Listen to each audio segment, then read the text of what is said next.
What's up? What's up, everybody? Let me just make sure everybody can hear me okay. It looks like everything is good on my end. I want to make sure that you all can hear me. We are live right now on YouTube and on Rockfin. So shout out to all of our Rockfin people. And of course, shout out to our YouTube people. I see we got President Jafar in the group chat. Critique of cultural hegemony. Stealing from cancer. Yeah, that's about right. Neo Jen, so she's not president yet. Let her tell it. She might be. Rick Manigault, what's going on, Rick? Holly, how are you doing? E, appreciate the love. Hope you're doing well also. Make sure that you all like this video. Make sure that you share this video. And of course, if you want to support the show before we get started, you can go to you can go to the Linktree link and see all the different ways you can support us: Patreon, Rockfin, Cash App, all that good stuff. And of course, you can also support us by becoming a Rockfin Premium member. All right. With that being said, I do want to go ahead and get this show on the road.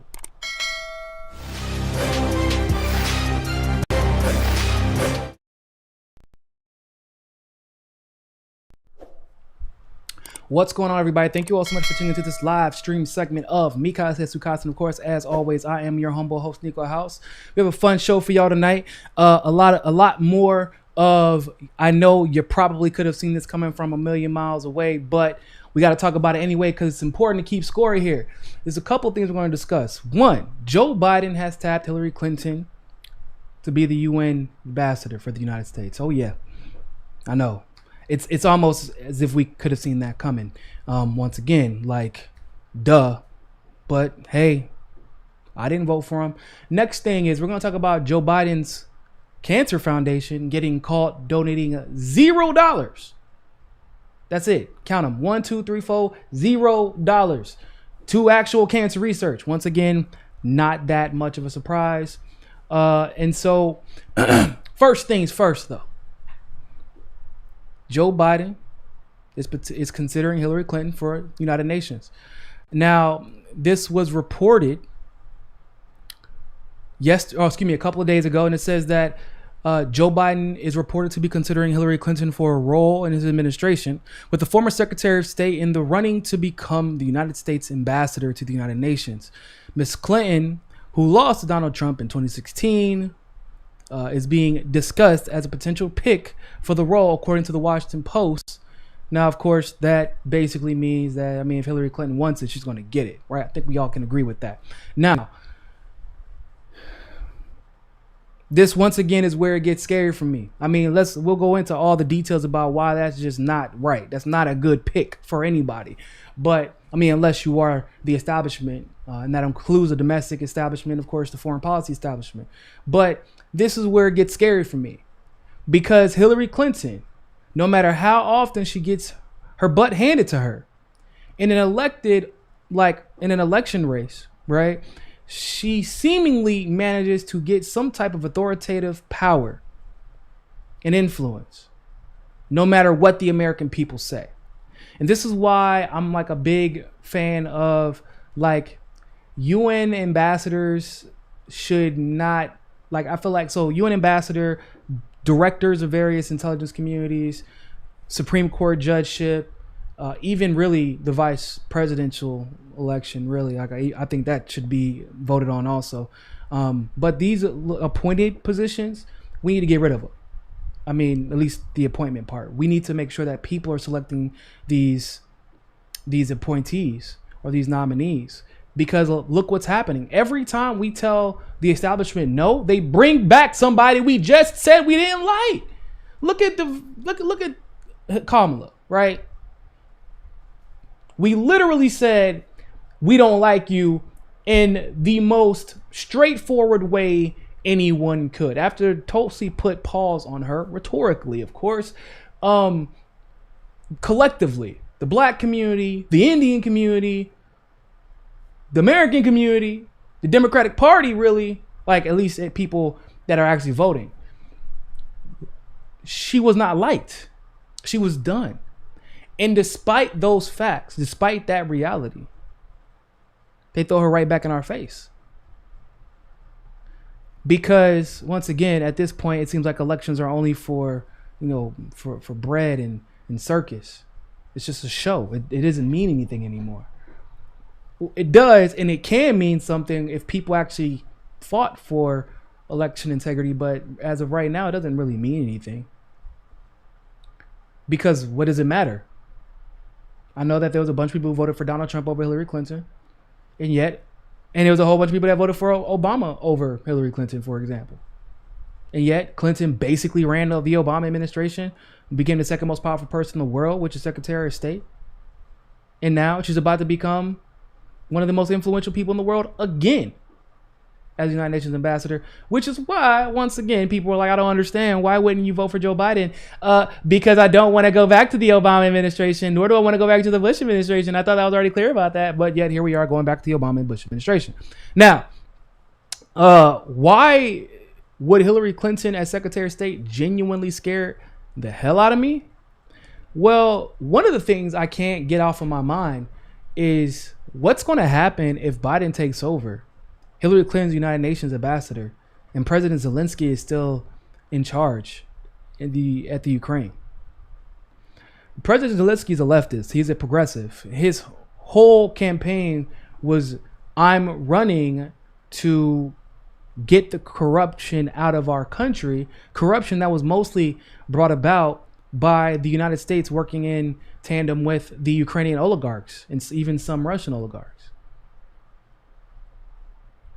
Hillary Clinton and the Clinton Foundation and Bill Clinton and all those people were largely responsible for the coups that took the Ukraine by storm previous to Zelensky taking over. Now understand that Zelensky also initiated a new investigation into Burisma, or reinitiated, I should say, before this election even started. So before 2019, before Biden even announced. This is already coming in because this is what he ran on. Biden just happened to be at the center of all of it. Now, Biden's about to be potentially the president. Hillary Clinton's about to get her power back. The Clinton Foundation is back in full effect. Seems like it's going to be business as usual. And the entire left, seemingly, has thrown President Zelensky on an island. Because remember, I've been preaching this from the beginning, that the impeachment was nothing but a cover that they were running for Joe Biden, where they tried to make it seem as if Trump was guilty of something that Joe Biden was actually guilty of. And the reason that I made such a big deal about it, outside of the fact that I'm like, okay, but we're saying we want to beat Trump, but like, y'all know this is going to make him more popular than ever before, and it did. But also, I was worried about the ramifications Zelensky would go through if they're able to, curtail the blame that should be being put on Biden's shoulders. And that's exactly what they did, right? They convinced the entire country. The Democrats convinced the entire country, and leftists fell for it because they wanted to get their clicks in, right? They wanted to seem like they're steadfast in their integrity and their principles. We should impeach him, even if it's not for the things that we said we should impeach him for, even though Joe Biden is actually guilty. Nobody wants to talk about Joe Biden's. Nobody wants to discuss Joe Biden's guilt on the left, right? Nobody on the left wants to discuss Joe Biden's guilt here. But like, not only was he guilty, there was an investigation about to bring to light everything that he was guilty of, in addition to what we already know. And now he's about to be president-elect, potentially. And Hillary Clinton's about to become UN ambassador, when she was one of the number one people behind all of the other coups in the Ukraine. And of course, once again, no one is bringing up the Clinton Foundation or its various conflict of interests. So now Zelensky's about to feel the flame, potentially. He's about to get it bad, people. I genuinely am worried about his life. I'm worried about the life of those that he works with. I really hope that the people in the Ukraine can work together. And even if y'all are, you might be, y'all might have different political ideologies or whatever, but at the same time, like at the end of the day, at least Zelensky's somebody that y'all elected. Like, at least you know that. So I hope that y'all can work together and keep the Clinton Foundation and all of their little people out. But like Hillary Clinton's involvement not only in the Ukraine, in Russia also, with the Uranium One deal, or with Russian oligarchs, I should say, with, I mean, what is it? Chile, she helped spread propaganda there. Honduras, another example. Haiti, I mean, the list really does go on. Libya, I feel like that's enough said right there. She's not a good pick for this position. People don't like her. And the only reason people would like her is if they can use her to get a favor, which in of itself is not a good thing. They would only like her because she adheres to the quid pro quo, status quo that is foreign policy establishment politics. It's not good. This is once again why I say y'all keep vote for Joe Biden for what? If I want neocons, I could just vote, keep Trump in. But at least with Trump, I get incompetent neocons, right? At least, which I ain't never seen a coup happen in the same administration, the left commit a coup of a coup, because that's just how incompetent this administration has been. I prefer that. I prefer zero coups, obviously.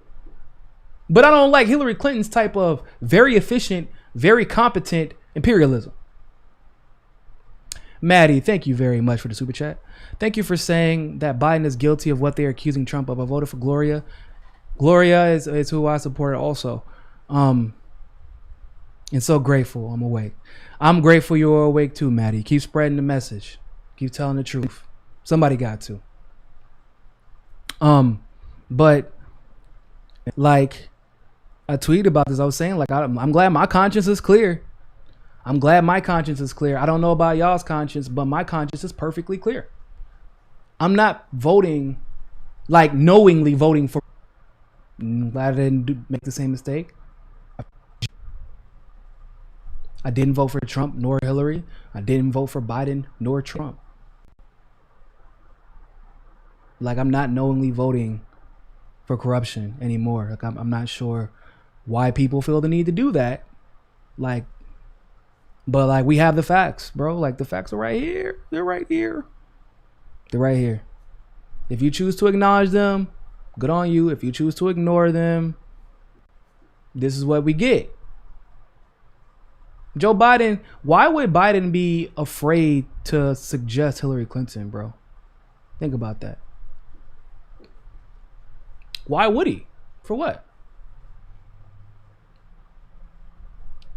He literally got credibly accused of sexual assault multiple times. I mean, God, like, just look at the pictures, right? I mean, sweet baby Jesus. He's like, yeah, I know I voted for Iraq War. I know I'm the author of the Patriot Act. I know I'll help with the Telecommunications Act of 96. I know the, crime bill. Voted for Afghanistan. Pushed for all those wars too. Said I want to go to war with Iraq, Russia, Iran. Not pulling out of Afghanistan. Worked with segregationists. Was a segregationist. Whole ass racist. And y'all will still vote for me? Well, shit, I'll just go ahead and nominate whoever the hell I want to. If y'all gonna give me I can do, like, Joe Biden has done everything wrong. Not some of the stuff. He did everything wrong. And they were like, yeah, man, but maybe we should make him president of the United States. Let's just forgive all of that. Ignore all the facts and make him the president. They're like, it's his past. It's his past. Well, what else are we supposed to vote on, people? What else are we supposed to vote on? I'm not saying you can't, like, but like, this man Joe Biden out here lying about getting awards from Nelson Mandela and helping to end the apartheid, bro. Like, why are people voting for him for change? There is a such thing as, like, and I hate saying it, like, I was watching Harry Potter the other night, which was funny, but because I didn't agree with it in the context. But what's that one? The one crazy secretary lady from the oh man, she said we should avoid progress for the sake of progress, is what she said. But she was talking to Hogwarts. I can't remember her name. But in the case of Joe Biden, like, is moving forward in our politics actually moving forward if we're going to Joe Biden? Because that is literally moving back 47 years. Umbridge, thank you very much. Man, it's crazy how good y'all are with names in this chat. But like with Joe Biden, is it really moving forward? Are y'all really getting something?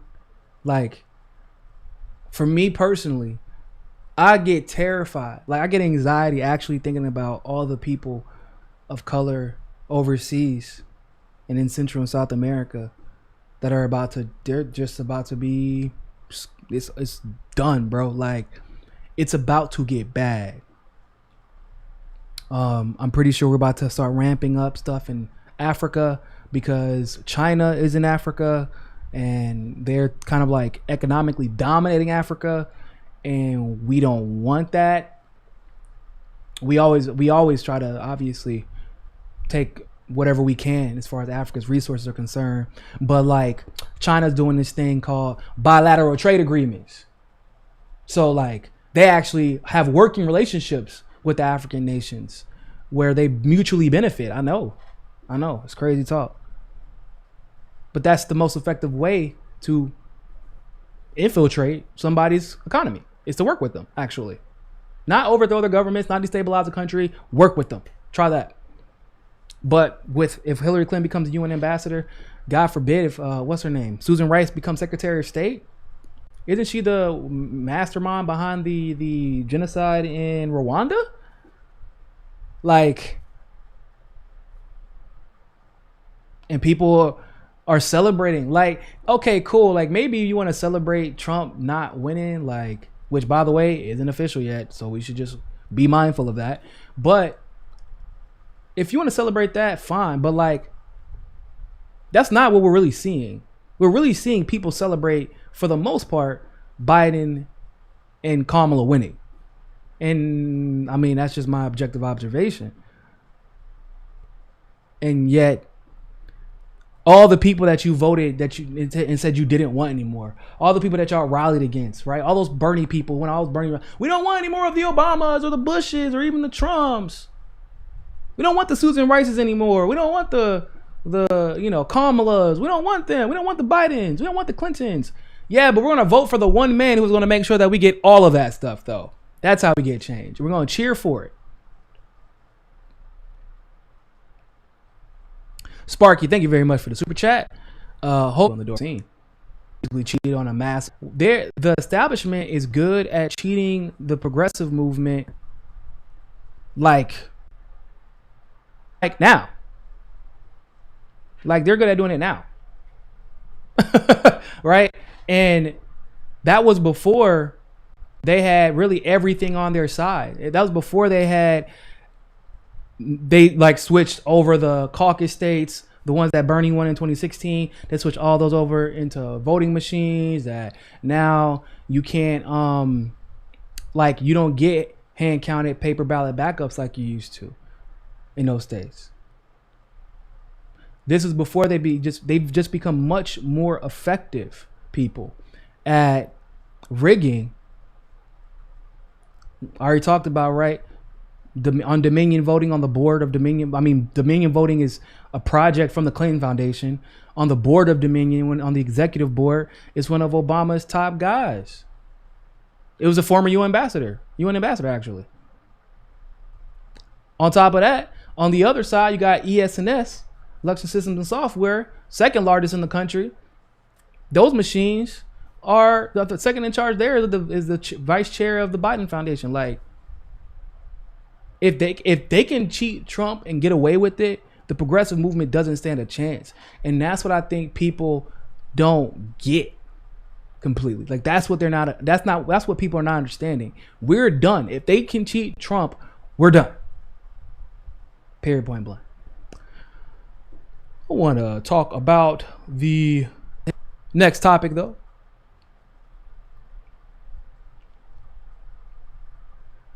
So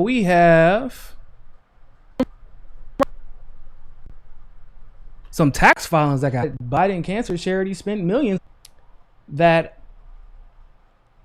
a cancer charity started by Joe Biden gave out no money to research and spent most of its contributions on staff salaries, federal filings show. The Biden Cancer Initiative was founded in 2017 by the former vice president and his wife, Joe Biden, to develop and drive implementation of solutions to accelerate progress in cancer prevention, detection, diagnosis, research, and care, and to reduce disparities in cancer outcomes, according to its IRS mission statement.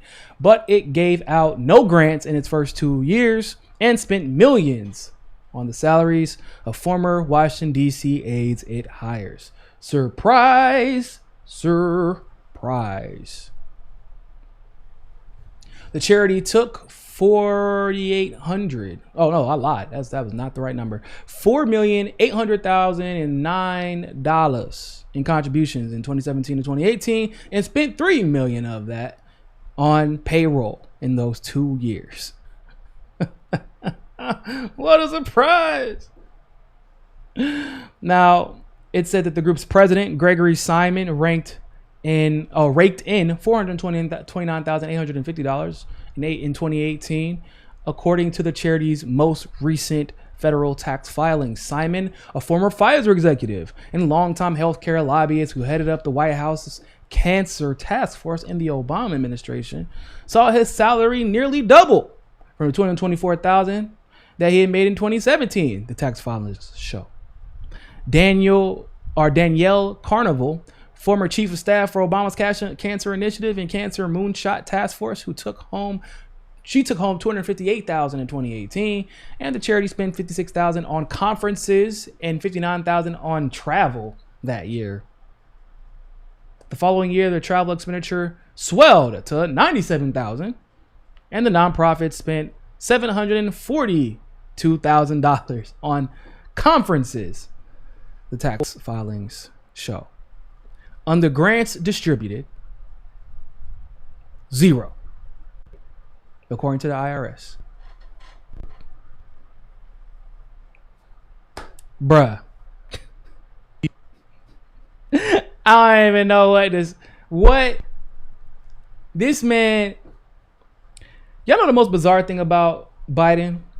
How can you have your son die of cancer and yet you spend the remainder of your life after your son's passing from cancer making sure to use that man's struggle and death to just piss on every cancer patient, family of a cancer patient, every cancer foundation actually doing good work? Like, you've used your son's legacy to do absolutely nothing. And no, worse than nothing. You've profited to the tune of millions. Now, it's funny that Biden's cancer research nonprofit that doesn't donate any money to cancer donates zero money to cancer, but Joe Biden ran on curing cancer. Everybody just kind of forgot that was a thing. Remember, that was like a weird 2-minute speech when he was talking to a bunch of old people. He was like, and you know what? If I become president, I'm curing cancer. And I was like, no. And the reason that we know for a fact this man ain't gonna cure cancer, other than the obvious, he's not even trying to cure cancer. Literally, he has a whole foundation dedicated to it, and they're not doing it. They're not even trying to give money to the effort of curing cancer. Holy shit, bro. But what makes it even worse is all over the country, or over the world, when Joe Biden was vice president, this was after his son passed away from cancer. While Joe Biden was vice president, he used the vice presidential office to threaten, to sanction any country that tried to lower their drug prices, their cancer drug prices, specifically. And I'm sure they were confused because they're like, bro, didn't your son just die of cancer? So, like, shouldn't you be working with us? Like, you know what I'm saying? Like, that's what it makes sense. That's common sense. Except for these people are evil. Joe Biden is an evil human being. He's not, he's just a politician. No. Joe Biden is an evil human being. There are some people who are bad politicians. There are other people who are just evil human beings.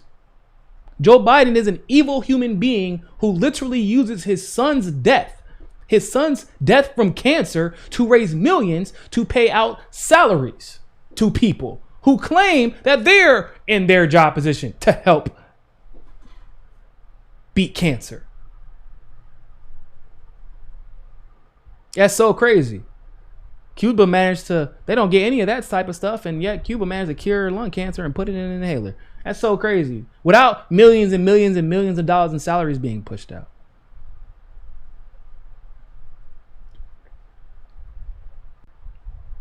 These people are not our allies. Like, Joe Biden is not better than Donald Trump.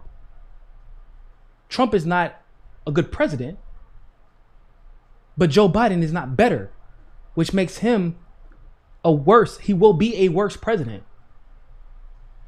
And the reason that it's not better to have it's not better to have Joe Biden in is because I just told you that a man whose son died of cancer was able to use his death to raise millions for a nonprofit to do what? To pay salaries to people. And yet, and still, would Donald Trump be able to get away with something like that? Would that not be all over the news for days? For weeks? Nope, we would know about it. And I'd be like, well, he's full of shit. Shouldn't trust him in that department. Time to move on. But no, with Biden, the New York Post covered it. You might get a couple of right-wing people cover it. You might get a couple, maybe a few, just a very, very few leftists to discuss this. And it is worthy of discussing. But this is the quote-unquote president-elect who used his son's death to raise funds for cancer that he was never intending on using for cancer research. He's the president-elect, ladies and gentlemen, and no one is going to discuss this. No one. Who's going to discuss this? Is this not worthy of being discussed? People ask me regularly, why do you not talk about the blunders of Trump and the Republicans more often? Like, do I need to? Y'all can watch 15 other channels for that. And CNN and MSNBC. Like, don't get me wrong, it's not very intellectually stimulating to talk about how bad Republicans are. What? So I can be like, oh, look at our deals. We're just so much better. Like, yeah, guess what? Republicans still got the Senate, and they won back seats in the House, and they're winning. Like, and you know why? Why? Because we, instead of running people like Charles Booker against Mitch McConnell, who was wildly popular, we allow people, progressives like Charles Booker, to be cheated, and then pretend like Amy McGrath was good at all as a candidate. And then Mitch McConnell wins, and we're like, oh man, must be because we have to become more conservative. It's because of, no, it's because y'all let progressives get cheated. Because y'all don't want to hold Democrats accountable, because y'all want to pretend as if the Republicans are somehow more unique in their vile nature than Democrats are. They're not. They work together. They're all ancient. But for some reason, nobody wants to call the Democrats what they are. They want to pretend as if they're the only reason that you could vote for Joe Biden is because you think that the Democrats are inherently better than Republicans. It's the only reason, because you can't go off of policy. You can't go off of policy, bro. You had to believe that Democrats are better than Republicans. That the D beside his name was somehow made him a little better than Trump because he has an R beside his name. That's the only reason you can think that. Because like last time I checked, like races, we had to vote out the races when Trump won. That's what they told us. You had to vote out the races. He's a warmonger. Had to vote him out.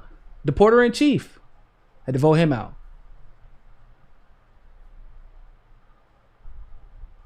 And now what? Now what? Now we got people who can use their son's death to raise millions of dollars. And he's about to be the president of the United States, potentially. Think about that. So yeah, I could echo the same things that everyone else echoes in the oversaturated market of calling Republicans Republican. Like, yeah, I can do that, and I do whenever I have to. Whenever it's something that's grand like that, okay, no, this needs to be discussed. But like, oh man, Mitch McConnell's a bad senator. Look, guys, Mitch McConnell's still a bad senator. He's still, like, we can't even begin to even think about getting Mitch McConnell out, because why? Because even if Mitch McConnell was actually, like, maybe he's cheating to stay senator. We don't know. He could be, because I know Nancy Pelosi definitely uses the rigged system to keep her ass in the House. I know that. So I wouldn't be surprised if Mitch McConnell was able to cheat the system to stay in the Senate. But guess what? We can't even begin to discuss that, because Charles Booker just tried to file an injunction when the people are being cheated right in front of his eyes. But then Charles Booker gets cheated, and what happens? No one wants to challenge Amy McGrath. No one wants to call her out. No one wants to do the real digging to figure out who was on Team McGrath and who helped shut down our campaign, which set up Mitch McConnell for another victory. We can't even deal with that, but we think we're going to get out juggernauts like Mitch McConnell? Come on, bro. It's not Republicans stopping us from winning. It's Democrats. It's leftists that are stopping leftists from winning. What's your take on the COVID vaccine? Past was polio. My take on the COVID vaccine, if it comes from the government, this little Operation Warp Speed, I'm not taking that. I suggest taking interferon alpha 2B. I'm not a doctor. Chloroquine, make sure that you take it with zinc. That's what my doctor suggested. But I wouldn't take a vaccine. No, because the problem with the vaccine idea, just in general, other than the fact that it was rushed, clearly, and the fact that there was such an effort to silence any discussion of another type of treatment, all the other treatments that have been available, that have been working, there's been an effort to shut that down, any discussion of that, so that this vaccine could be pushed. And for me, knowing politics well enough to know when I'm being set up for failure, I'm like, yeah, no, y'all can kiss my ass. And all of a sudden, Kamala was anti-vaccine if it was coming under the Trump administration. But if Biden's administration puts it together, then it's different. Even though the same Pfizer, lobbyists are there influencing everything. Like, nah, FDA ain't gonna change really under the Biden administration.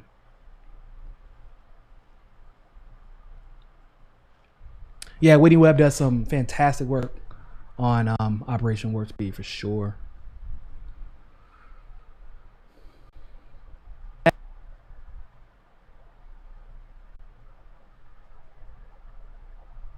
think that's it. Tomorrow, and it starts at 11 a.m. Eastern Standard Time. And I'm usually go to about 12 or 1. So 11 a.m. to 1 p.m. Stuff to ask at this point. But you can ask me anything you want. I will be here. Now I'll answer them. We'll be live on Rockfin, of course, and on YouTube tomorrow. So tomorrow morning, 11 a.m. Eastern to 1 p.m. Eastern. AMA, ask me anything. Mimosa Monday. Make sure you have your mimosa ready, because I'm going to have my mimosa ready. And well, hopefully I have a glass tomorrow. I was looking a little ratchet, one plastic cup last time. But don't be doing that. Don't be, some of y'all be judging me. I don't need your judgment right now. All right. I'm going to have whatever cup I have. It's going to have some mimosa in it. Unless YouTube is asking, or the feds, then it's just orange juice. All right.